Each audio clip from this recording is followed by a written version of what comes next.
Nós vamos abrir a palavra de Deus na carta do apóstolo Paulo aos Filipenses. Vamos ler um excerto desta escritura e vamos escolher alguns ensinamentos que nos trazem. Filipenses capítulo 1. Quem não tem Bíblia, acompanhe-me na leitura. A contar do versículo 12, podemos ler até o versículo 26. Diz assim: E quero, irmãos, que saibais que as coisas que me aconteceram contribuíram para maior proveito do Evangelho, de maneira que as minhas prisões em Cristo foram manifestadas por toda a guarda pretoriana e por todos os demais lugares. E muitos dos irmãos no Senhor, tomando ânimo com as minhas prisões, ousam falar a palavra mais confiadamente e sem temor. Verdade é que também alguns pregam a Cristo por inveja e porfia, mas outros de boa mente. Uns por amor, sabendo que fui posto para a defesa do Evangelho, mas outros, na verdade, anunciam a Cristo por contenção, não puramente, julgando acrescentar aflições às minhas prisões. Mas que importa? Contando que Cristo seja anunciado de toda a maneira, ou com fingimento ou em verdade, nisto me regozijo e me regozijarei ainda, porque sei que disto me resultará a salvação, pela vossa oração e pelo socorro do Espírito de Jesus Cristo, segundo a minha intensa expectação e esperança, de que em nada serei confundido, antes com toda a confiança, Cristo será, tanto agora como sempre, engrandecido no meu corpo, seja pela vida, seja pela morte. Porque para mim o viver é Cristo e o morrer é ganho. Mas se o viver na carne me der fruto da minha obra, não sei então que devo escolher. Mas de ambos os lados estou em aperto, tendo desejo de partir e estar com Cristo, porque isto é ainda muito melhor. Mas julgo mais necessário, por amor de vós, ficar na carne. E tendo esta confiança, sei que ficarei e permanecerei com todos vós, para proveito vosso e gozo da fé, para que a vossa glória abunde por mim em Cristo Jesus, pela minha nova ida a vós. Até aqui a palavra do Senhor no dia de hoje. Os estudiosos da Bíblia e da palavra de Deus, os historiadores também dizem que Paulo escreveu esta carta por volta do ano 60 depois de Cristo, cerca de 30 anos após Cristo ter ressuscitado, e a escreveu da prisão. E é mais ou menos de comum acordo com os historiadores que esta prisão, onde ele escreveu, foi a prisão domiciliária, que nos fala em Atos, porque se fosse nas masmorras ele não teria condições de escrever esta carta. Mas mesmo assim ele estava preso. Tinha a guarda à porta, a guarda pretoriana, não tinha liberdade. E isto leva-nos a pensar que as circunstâncias de modo nenhum nos podem impedir de prosseguir com a missão que o Senhor nos confiou. Paulo estava preso. E antes de estar preso, ele passou por muitas dificuldades e muitas tribulações, que eu vou-vos ler algumas, e ele fala-nos, na segunda carta a Coríntios, ele diz-nos isto: São hebreus, também eu. São israelitas, também eu. Sou da descendência de Abraão, também eu. Ele aqui estava-se a referir àquilo que os judeus, irmãos de povo, faziam. São ministros de Cristo, falo como fora de mim, e eu ainda mais. Em trabalhos, muito mais. Em açoites, mais do que eles. Em prisões, muito mais. Em perigo de morte, muitas vezes. 5 vezes recebi dos judeus uma quarentena de açoites, menos um. 3 vezes fui açoitado com varas. 1 vez fui apedrejado. 3 vezes sofri naufrágio. 1 noite e 1 dia passei no abismo. Em viagens, muitas vezes, em perigos de rios, em perigos de salteadores, em perigos da minha nação, em perigos dos gentios, em perigos na cidade, em perigos no deserto, em perigos no mar, em perigos entre falsos irmãos, em trabalhos e fadiga, em vigílias muitas vezes, em fome, em sede, em jejum, muitas vezes, em frio e em nudez. E além destas coisas exteriores, me oprime cada dia o cuidado de todas as igrejas. Paulo passou tudo isto. Fome, perigo, apedrejamentos. Ele foi apedrejado até à morte. As pessoas que o apedrejaram lançaram-no fora da cidade pensando que ele estava morto. E mesmo assim estas circunstâncias em nada o impediram de prosseguir a obra que ele tinha que realizar. Ele estava na prisão e o único público para quem ele podia falar eram os guardas. A guarda pretoriana, que era a guarda especial do imperador de Roma, que o estava a guardar. E ele aproveitava cada chance, cada migalhinha, digamos assim, para espalhar a mensagem do Evangelho.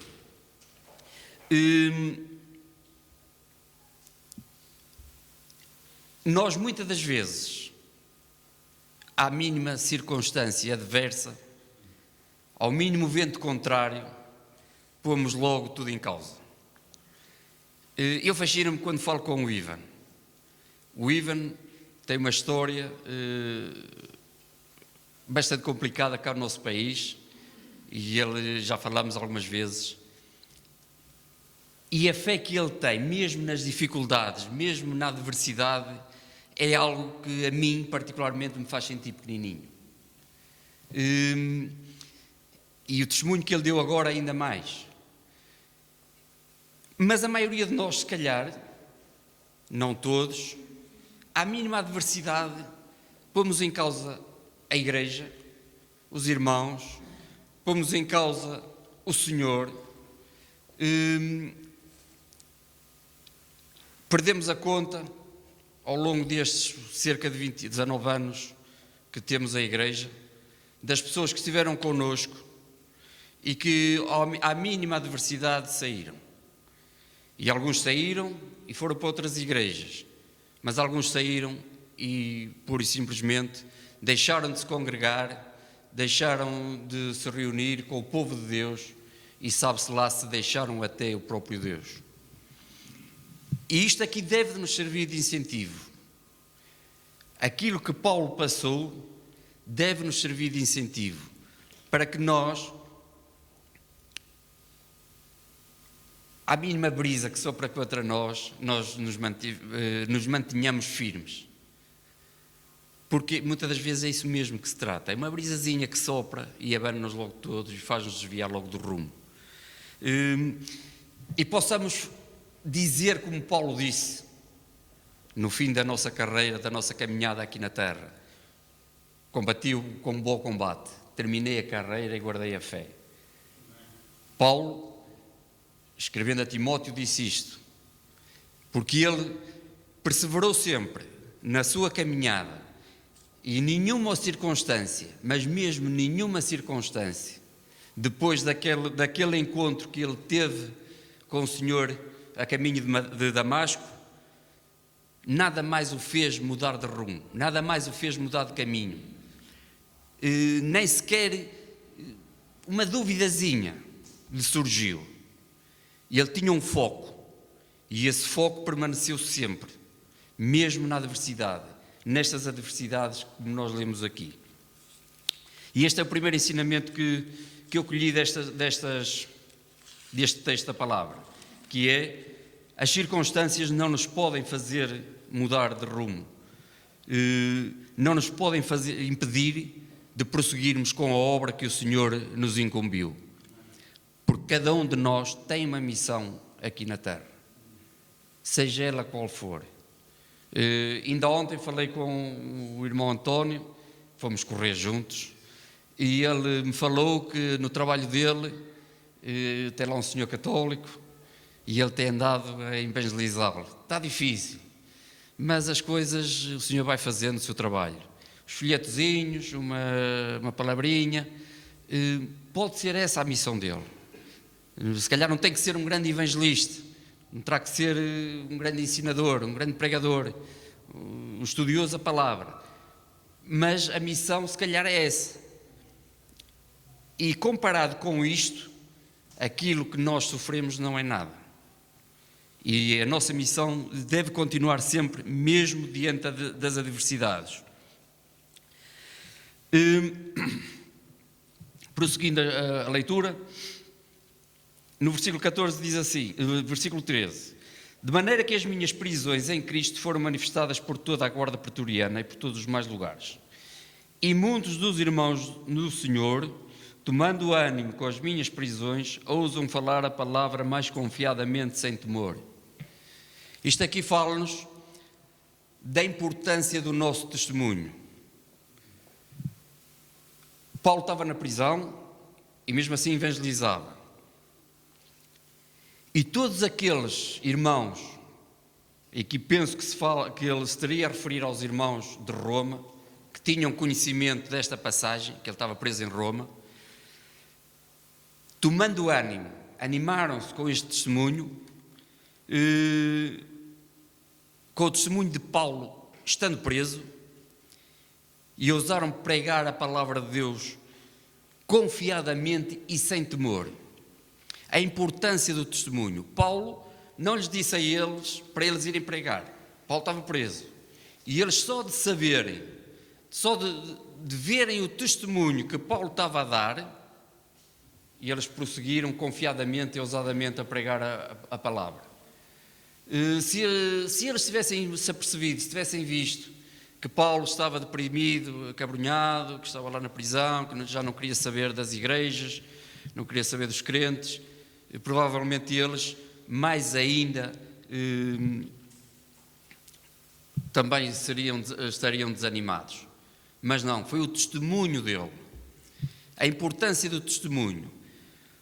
E o testemunho é importante porque o testemunho pode fazer com que nós atraiamos pessoas para Cristo, mas também pode fazer com que nós afastemos pessoas de Cristo. O nosso testemunho fala por nós. E aquilo que os outros veem em nós é marcante.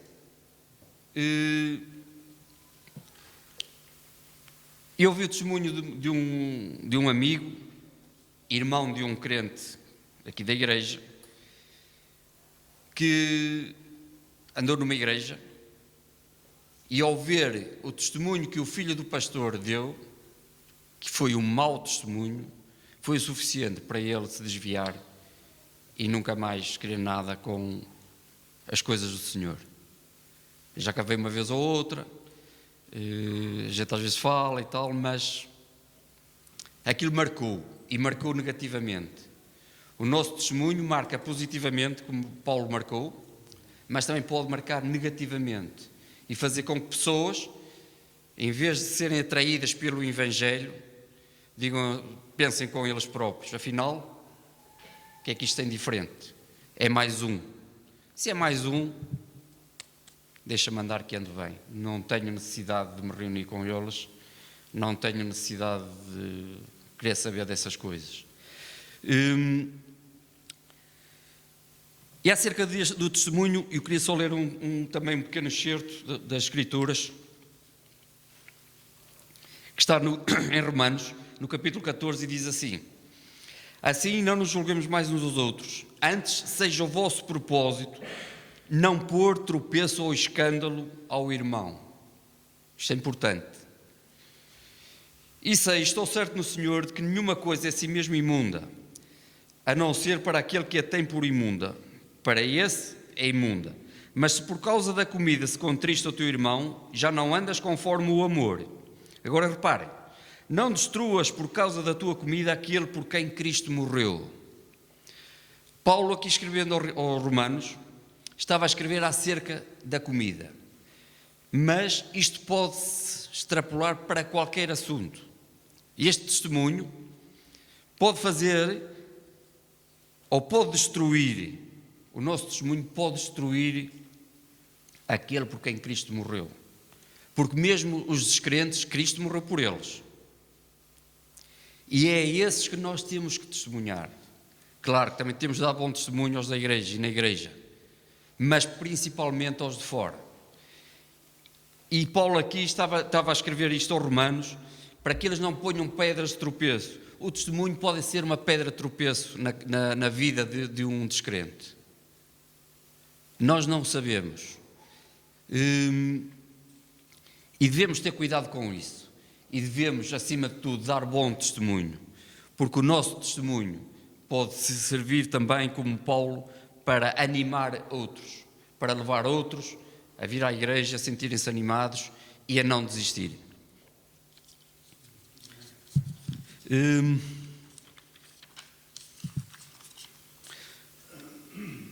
Depois, Paulo prossegue esta carta e no versículo 20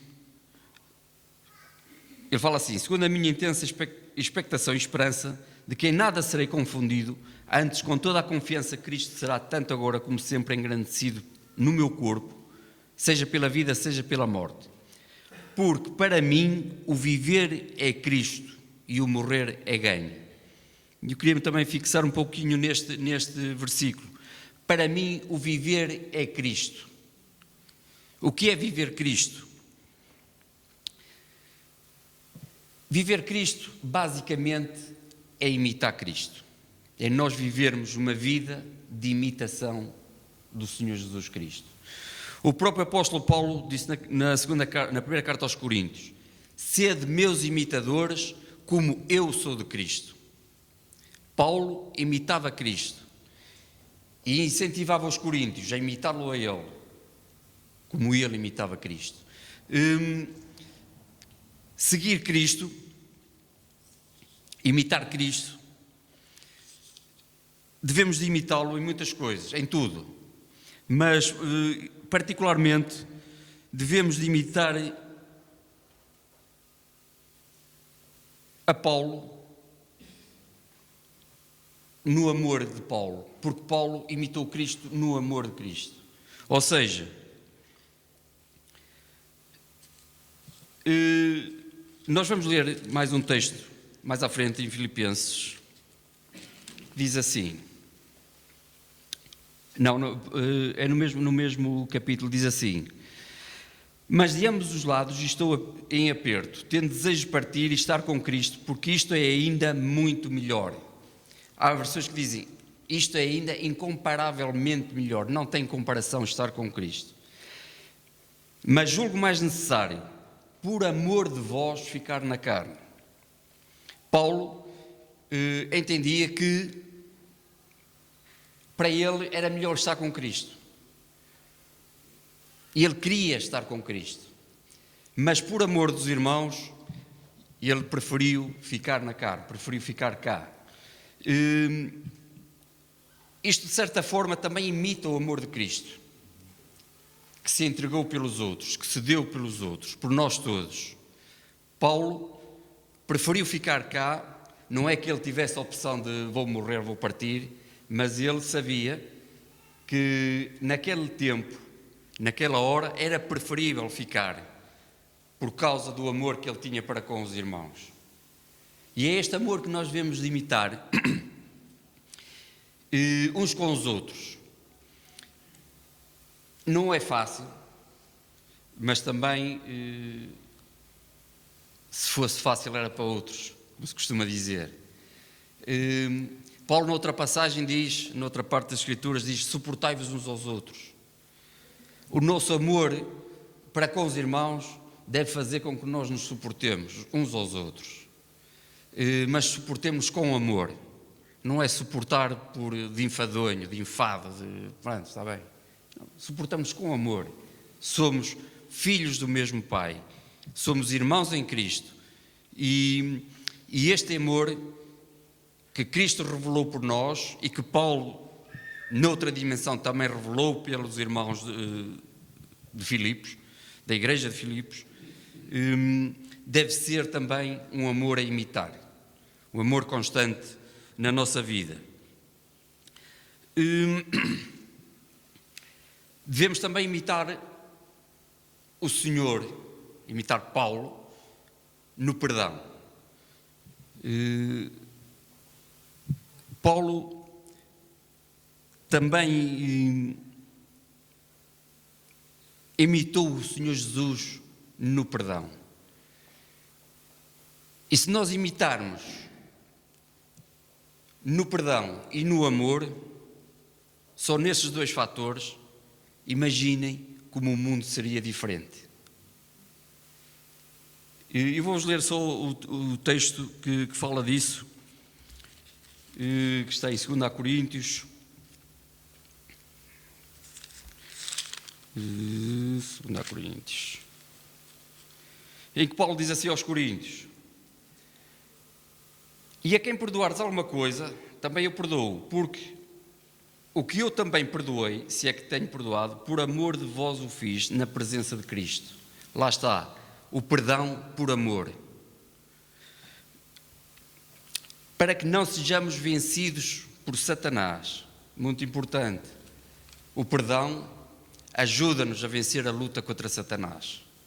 Se nós guardarmos mágoa, se guardarmos rancor, se nós não perdoarmos, se nós não exercermos este perdão em amor em Cristo, facilmente somos vencidos por Satanás.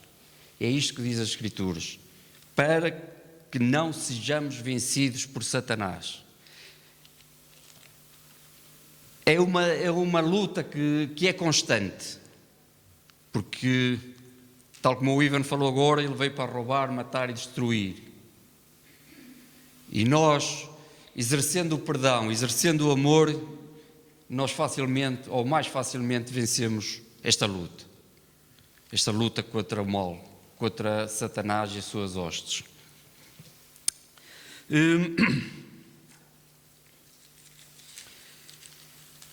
Viver em Cristo resume-se basicamente a sermos seus imitadores. Deve ser esse o foco do cristão. Viver em Cristo.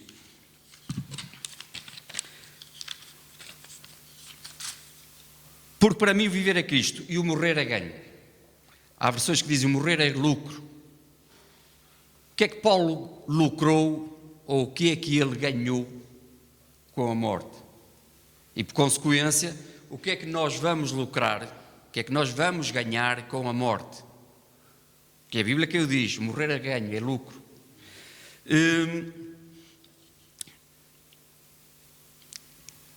Duas coisas, pelo menos. Primeiro, Paulo, na morte, ganhou um corpo glorioso, ou vai ganhar um corpo glorioso, na ressurreição. Um corpo que não terá doenças, não terá dor, não terá sofrimento, não terá corrupção. Ele fala-nos também na segunda carta aos Coríntios, que tinha um espinho na carne. Não entrando muito nesses pormenores do que é o espinho na carne, porque não há consenso entre os historiadores, ou entre os teólogos, acerca do que é o espinho na carne, e muito menos eu vou entrar nisso, nessa explicação, mas o que quer que fosse, era algo que o incomodava bastante, ao ponto de ele pedir ao Senhor, por 3 vezes, que removesse esse espinho na carne, e o Senhor não removeu. E ele aguentou o resto da vida dele com esse espinho. Na glória, na ressurreição, ele vai ter um corpo que já não vai ter esse espinho. Corpo glorioso, semelhante ao do Senhor Jesus. E isto é uma promessa de Deus. E isto também é uma herança que nós vamos herdar quando, na ressurreição, vamos ter um corpo glorioso, semelhante ao do Senhor. Não vamos ter mais dor. A Daniela, na ressurreição, vai correr atletismo connosco. Não vai ter problemas de pés. O Carvalho não vai ter mais problemas oncológicos. O doutor não vai mais ter problemas de pele. O Albertino vai ter um coração novo, uma máquina nova e não precisa botar válvulas nenhumas. Vai estar no ponto.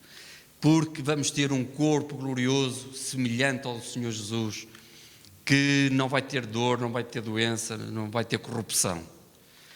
E eu estava a preparar isto e lembrei-me de uma coisa. Na eternidade vai haver pessoas que vão ter problemas. Vão ter que aprender uma nova profissão. Estou a falar em relação ao doutor, à Maria José enfermeira também, e a todos os profissionais de saúde. Vão ter que aprender a fazer outras coisas. plantar batatas, milho, sabe-se lá o quê. Não vamos ter médicos, porque não vamos precisar disso. Isto é uma herança que a morte nos traz. Morte e a ressurreição. O morrer é ganho. E vamos ganhar isto. Ganhar um corpo glorioso semelhante ao do Senhor. E vamos também ganhar a vida eterna juntamente com Cristo. Toda uma eternidade com Cristo.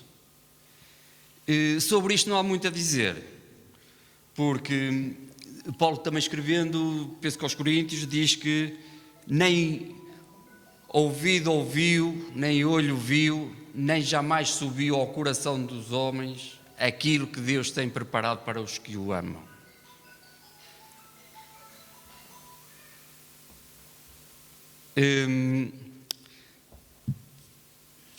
Nem olhos viram, nem ouvidos ouviram, nem jamais subiu ao coração do homem aquilo que Deus tem preparado para os que o amam. Tudo o que nós possamos dizer é para estragar. Está para além do nosso entendimento, da nossa compreensão, aquilo que está reservado para aqueles que amam o Senhor. Está para além. Não adianta nós estarmos a conjecturar, a especular, a dizer que vai ser isto, vai ser aquilo. Paulo aqui é muito explícito. Nem olhos viram, nem ouvidos ouviram, nem jamais subiu ao coração do homem. Portanto, isto é um ganho também que nós vamos ter com a morte. É um lucro. Viver é Cristo e o morrer é ganho, é lucro. Mas para nós usufruirmos deste lucro, deste ganho, nós temos que tomar uma decisão, que é a decisão de viver Cristo. E é uma decisão que não convém que seja adiada, não convém que seja protelada, porque nós não sabemos quando chega a nossa hora. O doutor há 15 dias pregou aqui acerca das características de vários povos, as características do crente e também de vários povos.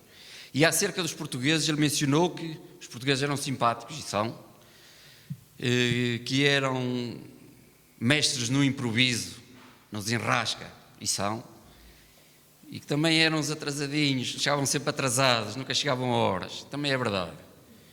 Mas ele esqueceu-se de acrescentar mais um pormenor que nós temos, que nós somos procrastinadores. Português, este palavrão significa adiar. Nós temos a tendência muito de adiar as coisas. Tem tempo, deixamos mais para a frente. A isso chama-se procrastinação. E eu, como bom português que sou, também sou um pouco assim. E então, quando é para pagar impostos, é sempre o último dia. E eu vou escutar uma que há uns anos atrás passou-se comigo. Eu tinha o selo do carro para pagar e deixei para o último dia. Mas deixei assim para as 10h30 da noite. Tem tempo. E eu naquela altura tinha um computador de secretária, que os meus filhos ainda sabem, ainda está lá por casa, que era literalmente do século passado. Era um computador que ainda funcionava com o Windows XP, imaginem lá. Que já tinha sido descontinuado e, por consequência, o computador era muito lento. Ele demorava de 15 a 20 minutos só para abrir. E eu às 10h30 fui ligá-lo. Depois fui para o portal das finanças para tentar sacar o papel para pagar o selo do carro. E aquilo durou uma eternidade. Mas lá consegui sacar o papel. Depois fui ao home banking para pagar o banco, para pagar o selo do carro. E demorou outra eternidade. E eu já estava a ver que ia ter que pagar uma multa, porque se chegasse à meia-noite, para além de ter que pagar o selo do carro, tinha que pagar mais uma multa de 20 euros ou coisa assim. E já estava a pensar em tirar o carro e ir ao multibanco com aquele papel para me desenrascar. Mas já passava das 11h30 da noite quando consegui pagar o selo do carro. E já estava a coçar a cabeça, pensar que ia entrar em despesas. E isto porque eu deixei para a última da hora mesmo. E nós passando isto para a vida espiritual, isto não convém acontecer. Porque nós, na vida real, nós temos sempre a possibilidade de dar um jeitinho às coisas.